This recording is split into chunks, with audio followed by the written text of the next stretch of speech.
Big Short. Nah, sebelum kita review film tersebut, izinkan kita perkenalkan diri dahulu ya. Ada Aku Jacinda Belvahila. aku Talita Maria Zahra, Aku Naila Lasita Sakti. aku Zahra Nailah Nashwa. Aku Andrea Mawas. Aku Michael Emmanuel Sinanda. Nah, setelah perkenalan, kita bakal Review dikit nih, ya, kita latar bakal belakang. ngobrol-ngobrol santai gitu tentang film The Beast Movie ini sendiri. Nah, dari yang kita tonton dan kita tahu nih, film The Beast Movie sendiri ini adalah peluang atau kesempatan dari para investor besar untuk mengambil keuntungan di masa krisis Amerika. Pada tahun berapa itu? Tahun 2008 sih. ya. 2008 Kak. Nah, tokoh utamanya tuh Ada Michael Burry, terus ada Mark Baum, terus ada Jamie Simplay, sama Charlie Geller. Ternyata film The Big Short ini tuh bisa kita kaitin loh sama materi-materi di mata kuliah manajemen keuangan. Salah satunya aku nemuin beberapa jenis-jenis resiko yang ada di film The Big Short ini. Ada 3. Yang pertama tuh ada market. Yang pertama tuh ada credit risk, di mana itu tuh artinya risiko gagal bayar kredit. Yang ngalaminnya itu adalah Michael Burry. Nah, jadi tuh Michael Burry ini ternyata udah menyadari nih sejak awal bahwa kredit rumah subprime ini tuh sangat beresiko karena banyaknya peminjam itu tidak mampu membayar cicilan ketika suku bunganya naik. Nah, jadinya tuh mendorongnya membeli kredit default swap atau yang bisa kita sebut CDS, sehingga pas kita gagal bayar benar-benar terjadi, kredit risk ini tuh justru dapat menghasilkan imbal hasil besar buatnya. Nah, sebaliknya nih, bank dan investor pemegang MBS bakal mengalami kerugian besar akibat meningkatnya gagal bayar. Nah, terus ada resiko kedua yang aku temuin di film ini adalah market risk. Ini tuh dialami oleh Mark Baum dan tim-timnya. Nah, sebenarnya tuh mereka udah nyadarin masalah ini tuh sejak awal, tapi ternyata pasar itu belum bereaksi dan harga MBS masih tinggi. Nah, sehingga tuh posisi mereka tuh terlihat jadi merugikan dalam jangka pendek. Tapi ketika sentimen pasar berubah dan kepercayaan runtuh, jadinya tuh nilai CDS tuh jadi melonjak tajam. Market risk yang sebelumnya menekan return justru berubah menjadi sumber keuntungan karena mereka mampu bertahan hingga pasar bereaksi. Resiko ketiga itu adalah liquidity risk. Nah, ternyata disadarinya oleh Jamie Simplay, Charlie Geller, sama Ben Ricard. Ternyata mereka tuh udah memahami bahwa keuntungan CDS hanya dapat direalisasikan jika pasar tetap liquid dan pihak lawan itu mampu berbayar. Nah, risiko likuiditas ini juga mengancam Michael Burry karena tanpa kemampuan bayar dari bank, potensi keuntungan CDS tidak dapat dicairkan. Dengan demikian, liquidity risk ini menentukan apakah imbal hasilnya besar benar-benar bisa diwujudkan atau enggak. Gitu loh. kalau yang Terus di film ini, kalau misalnya CDS ini kita anggaplah mereka itu bisa jadi investasi jangka panjang, berarti kita bisa menganalisis dong, menganalisis dan mengevaluasinya tuh pakai metode NPV dan PNN. Nah, kita bisa menggunakan hipotesis sederhana untuk menjelaskan konsep-konsep itu.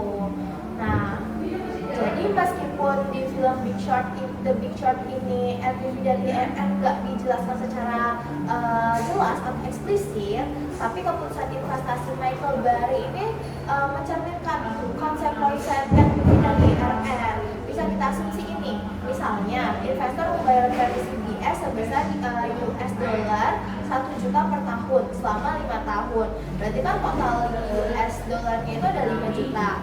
Nah, kalau misalnya nih krisis kredit terjadi pada akhir tahun kelima dan CDS memberikan payout sebesar 50 juta, maka nilai sekarang dari arus kas masuk jauh lebih besar dibandingkan arus kas keluarnya kan. Nah, itu baru menunjukkan bahwa investasi CDS memiliki net present value yang positif.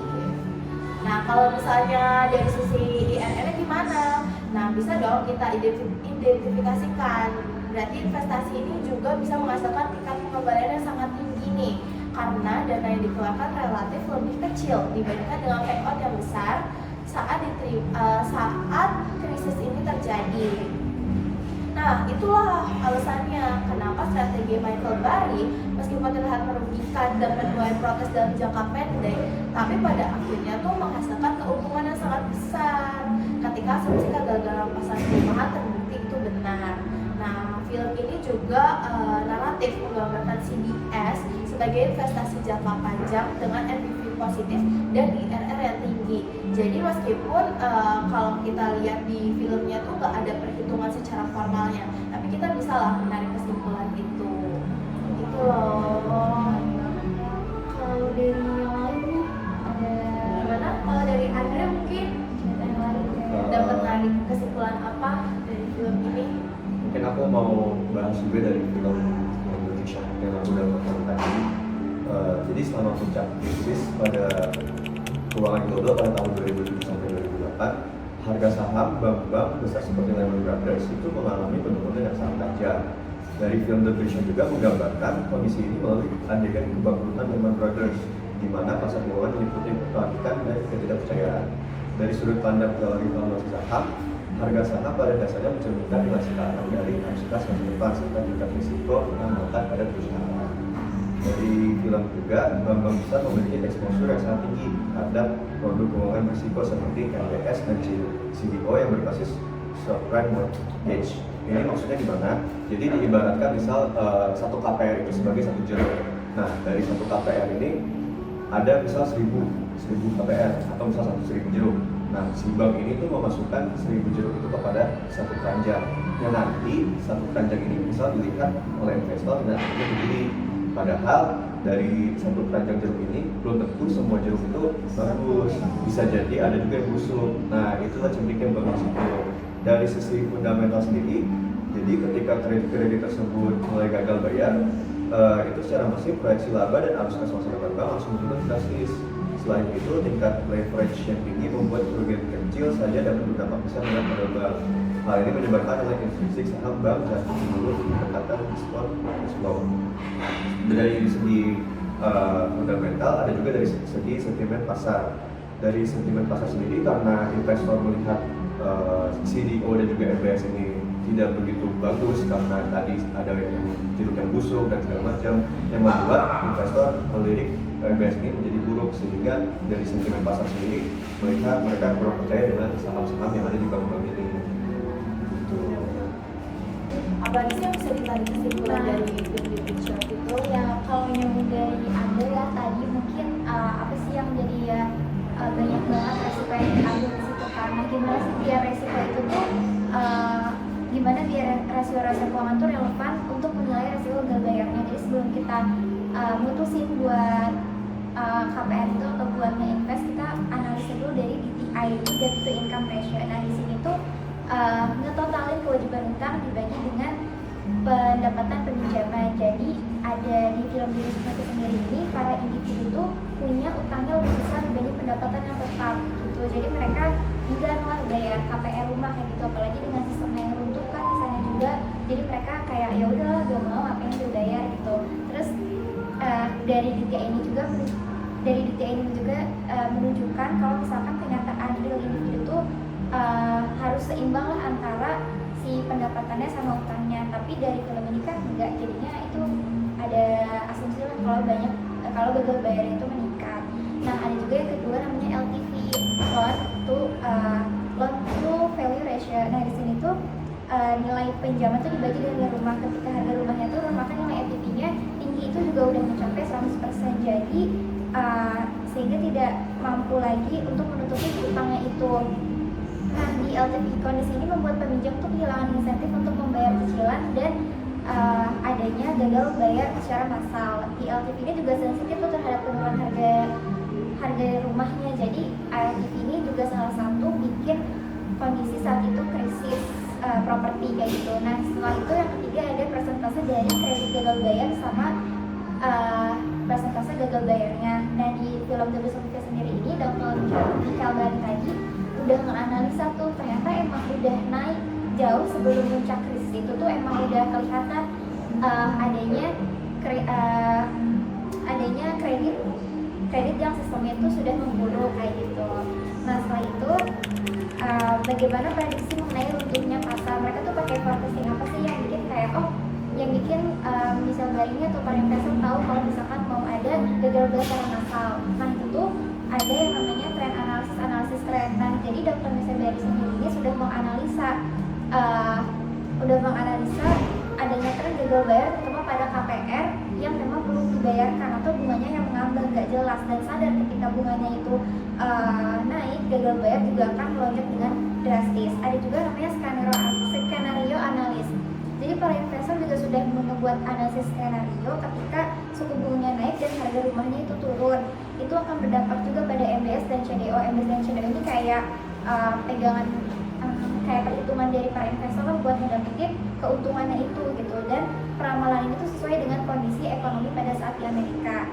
Nah ada juga nih konsep nilai waktu uang, kayak kita tahu value of money kan pasti bakal seberapa beruntungnya sih nilai uangnya sekarang dibandingkan dengan masa depan kan kayak gitu. Terus bagaimana penawaran dari Misalnya sendiri ini kepada bank yang dia tawarkan, kayak mau gak kamu taruhan sama aku kalau misalkan nanti tuh kamu dapat untung yang besar loh kayak gitu.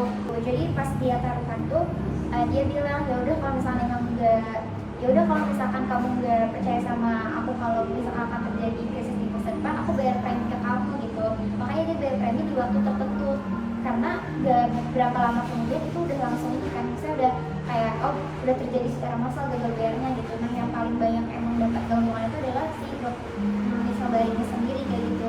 Nah tapi ada salah satu orang yang kurang setuju sama ide Misalnya dari waktu itu tuh namanya Mark Baum, karena dia udah tahu nih penawaran CDS ini melihat adanya sikap oportunis, yaitu kayak mencoba meraih keuntungan Wall Street di dalam kehancuran sistem keuangan gitu. Tapi apa dia tetap setuju nggak ikutan, dia tetap ikut gitu, dan dia dapat keuntungan gitu.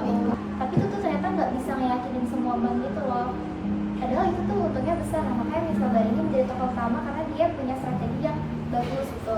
Tapi nah ini nih konsep value of money sendiri, itu uang yang dibayarkan saat ini memiliki nilai lebih tinggi dibanding uang yang diterima di masa depan. Tapi karena Misalnya ini membeli banyak CDS pada waktu itu, sehingga saat membeli jumlah yang besar, jadinya dia tadi taruhannya sama pasar hipotek karena risiko tinggi di situ, sehingga jika harga properti itu jatuh maka ia akan mendapat keuntungan yang besar atau mendapatkan uang. Nah, namun CDS ini tidak diperdagangkan di pasar, dan dia harus meyakinkan si Goldman dan salah satu bank tadi namanya Deutsche Bank untuk menerbitkannya. Keruntuhan pasar itu terjadi pada tahun 2007 sampai 2008, sehingga harga properti ini sangat cepat, dan orang-orang mendapati harga properti ini jauh lebih tinggi dibandingkan mereka tuh beli dengan harga yang lebih tinggi itu jauh lebih rendah pada saat krisis kayak gitu. Nah, berdasarkan konsep value of money tadi, uang yang dibayarkan saat ini memiliki nilai lebih tinggi. Karena pembayaran CDS baru akan diterimanya pas saat krisis di masa depan itu, pasar mendiskontokan nilai CDS-nya dan dipatok dengan harga yang lebih murah, karena mereka tuh gak percaya kalau misalkan gagal bayar itu akan terjadi secara massal itu tadi. Nah, makanya Misalnya ini punya pemikiran yang beda. Nah dari situ keyakinan itu akan memiliki nilai sekarang atau present value yang lebih tinggi, sehingga NPV investasi CDS ini menjadi positif. Nah inilah alasan utama dari Misalnya tetap memberikan CDS meskipun harus menanggung premi pada waktu tertentu. Nah, bank-bank juga itu menggunakan pendanaan jangka pendek untuk mendanai aset jangka panjang mereka. Nah, itu tuh membuat ketidaksesuaian struktur modal kerja ini berkontribusi terhadap krisis yang digambarkan dalam bulan ini. Nah, bank-bank besar ini menggunakan pendanaan jangka pendek seperti peminjaman antar bank dan juga pusat masalah uang untuk membayari aset jangka panjang yang tidak liquid seperti MBS dan CDO ini. Nah, ketidaksesuaian struktur modal ini membuat bank terus-menerus ingin memperbarui pendanaan jangka pendek ini. Nah, Nah, ketika kualitas kredit perumahan ini memburuk dan juga kepercayaan pasar ini menurun, nah sumber pendanaan jangka pendek ini akan ditarik dan tidak dapat diperpanjang. Akibatnya bank akan mengalami krisis likuiditas, yang dimana aset panjang ini tidak dapat segera dicairkan tanpa kerugian yang sangat besar. Nah, kondisi ini akan mempercepat kegagalan bank dan akan memperparah krisis keuangan seperti yang ada digambarkan di film ini. Nah, ada beberapa indikator likuiditas yang dapat menjadi peringatan ini kegagalan bank. Itu ada 3. Yang pertama, current ratio dan quick ratio-nya itu yang menurun, yang itu akan menunjukkan berarti ketidakmampuan aset panjang ini akan menutup oleh kewajiban jangka pendek. Nah, yang kedua, liquidity gap yang semakin besar, yang itu artinya ketidaksamaan jatuh tempo antara aset dan juga kewajiban yang mencerminkan manajemen modal kerja ini buruk. Terus yang ketiga itu ada tingginya ketergantungan pada pendanaan jangka pendek yang meningkatnya resiko revolver dan juga kerentanan terhadap guncangan pasar yang besar. Nah, dalam konsep manajemen modal kerja ini, bank seharusnya itu menjaga keseimbangan antara likuiditas dan probabilitas, yang dimana kegagalan mengelola likuiditas secara konservatif menyebabkan bank itu tidak mampu untuk memenuhi kewajiban jangka pendek ketika terjadi penarikan dan penyalikan dana itu yang sebesar-besar, sehingga mempercepat krisis likuiditas pada periode 2007 sampai 2008. Siapa nih kan sini yang mau coba ngasih kesimpulan lah, apalagi sih yang didapatkan yang bisa kita kaitin sama manajemen keuangan. Michi mau? Boleh.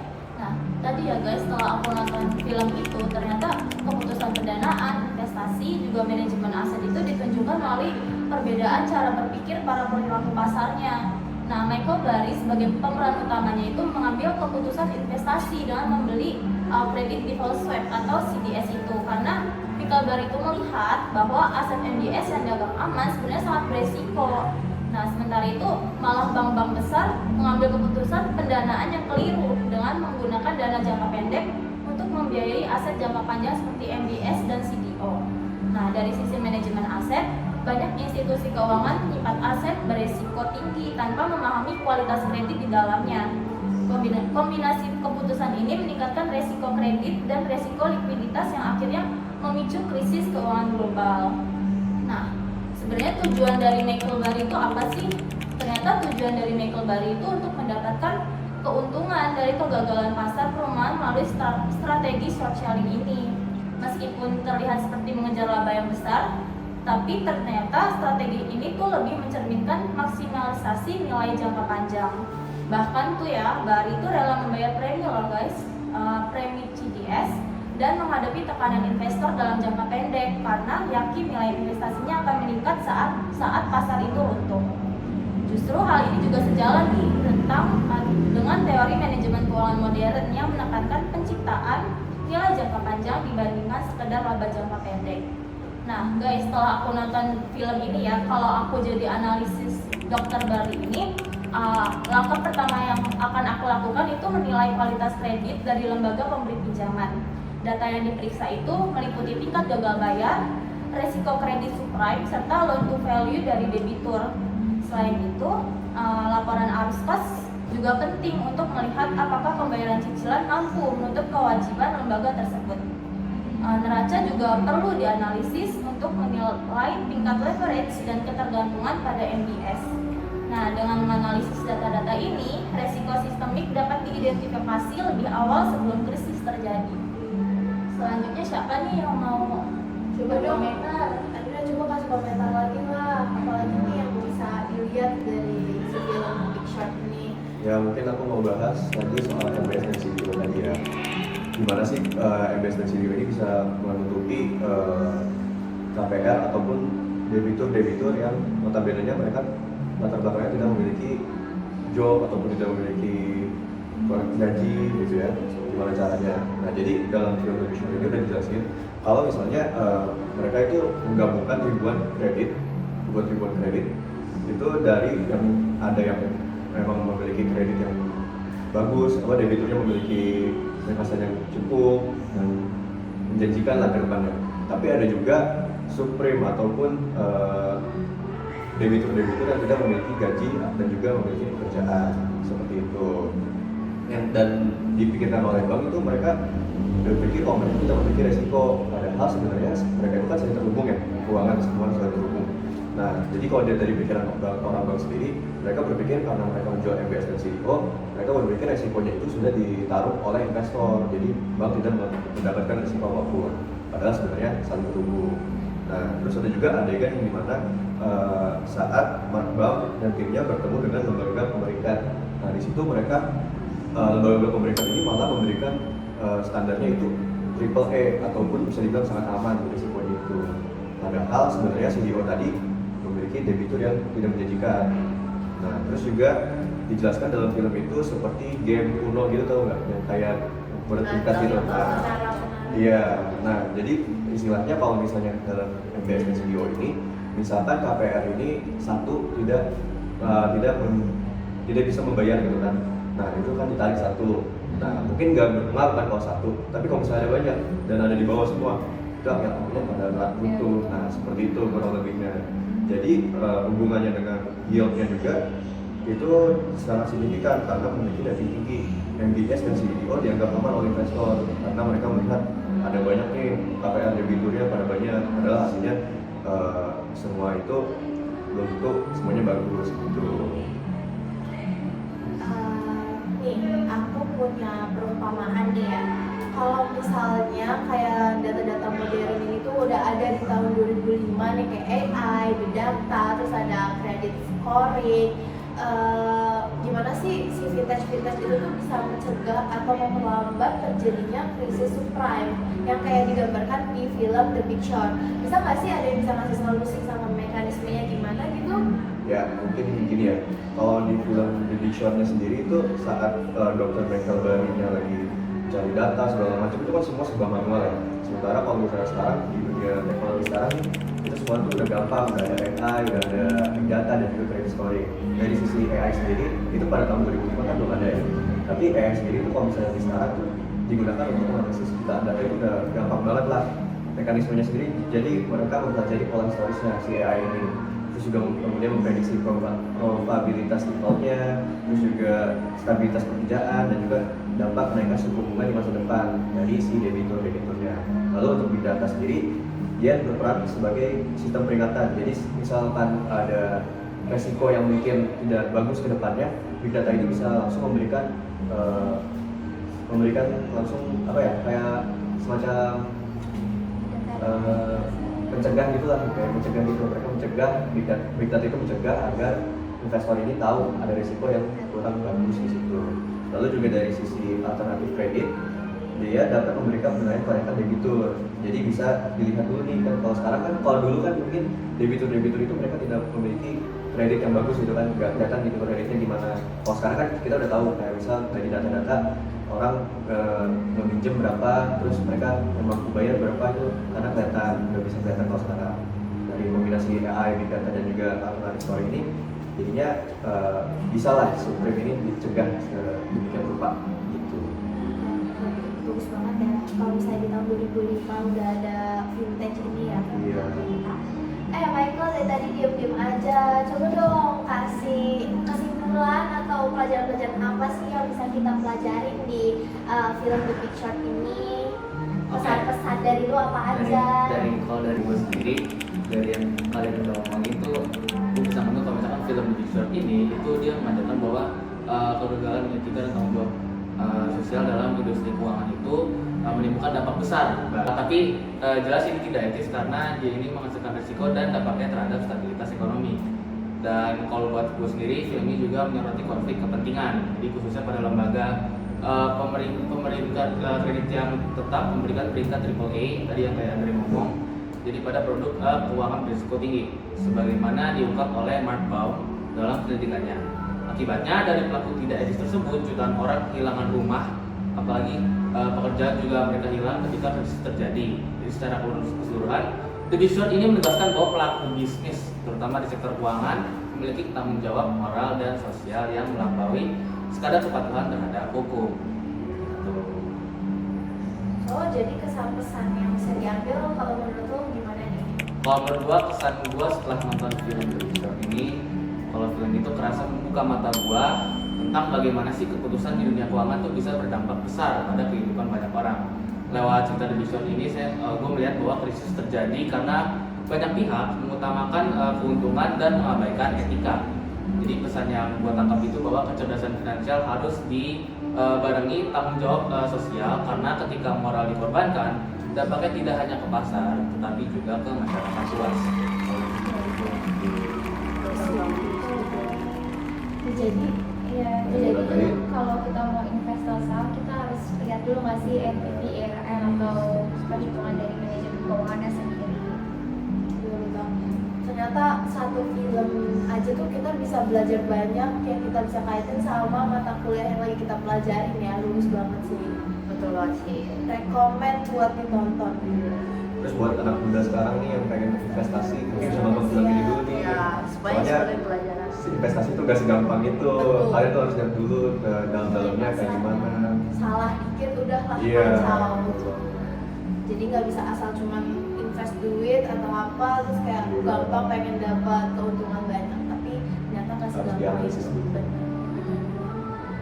Gimana, ada yang mau nambahin lagi nggak nih? Mungkin cukup Gimana dari nih? Boleh. Ya. Udah. Udah lengkap banget tadi, ternyata banyak banget yang bisa kita tarik kesimpulannya. Oke. Tutup aja. Oke. Sekian dari kelompok kami. Mohon maaf kalau ada kesalahan. Assalamualaikum warahmatullahi wabarakatuh. See you. See you.